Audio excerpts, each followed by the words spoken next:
We met Kristen Bering more than a year ago, and her story touched our hearts.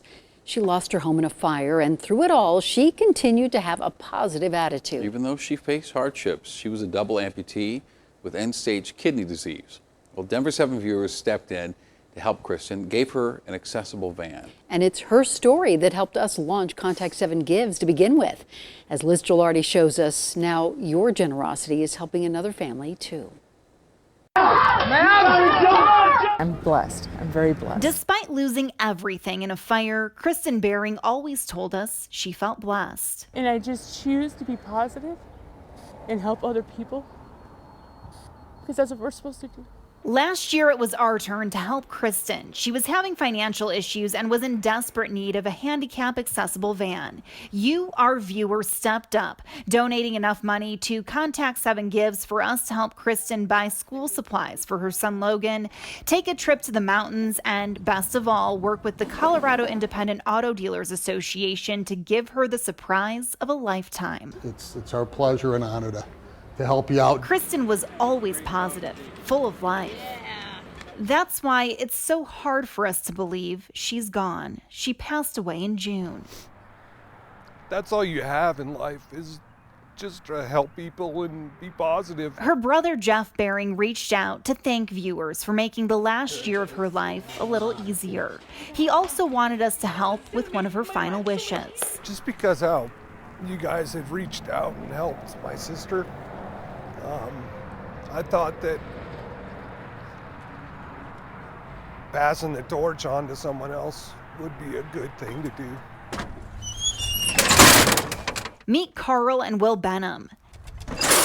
This son and father are in wheelchairs and in need of a van that's truly handicap accessible. They live in Fort Lupton, where people often do a double take when they see them driving around town. When you see someone going down the road with the door open and no tie downs for the wheelchair, I mean, the safety involved with that, incredibly bad. It's bad. It's too difficult to close the door, plus the air conditioning is broken, so Carl and his dad ride around like this. Mike Wistance, the owner of Country Truck and Auto, saw them, and just by chance he received an email about a week later from the Used Car Dealers Charity Fund. Kristen's family wanted to donate her van to someone who would appreciate it as much as she did. It feels like it's not true. It's all good. Carl and his dad couldn't believe it. When Kristen's family heard their story, they knew this van could change their lives. In every way possible. It's, I don't have to worry about breaking down. Everyone met up to hand over the keys, and Kristen's brother Jeff met Carl for the first time. I'm kind of speechless right now. I just, I've helped a lot of people, but to really see someone who's, you can just see the joy, in their eyes. It's heart-touching. Jeff says this is what his sister would have wanted, to pay forward what you, our viewers, did for Kristen. I know for a fact that you would. And if you can't tell, Carl is beyond grateful. I'm sorry for the loss. I am grateful for their loving kindness. Now he can drive around with his dad in a van that's safe, and they won't have to use a rope to pull up the ramp or drive around with the door open. And we have a wonderful way to keep it up.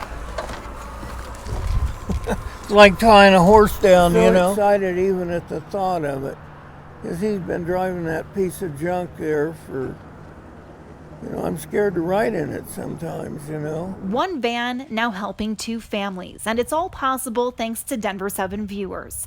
Thanks to your generosity, Kristen's legacy and spirit of giving lives on. I'm out of words. I mean, thank you is almost not good enough. Liz Gelardi, Denver 7.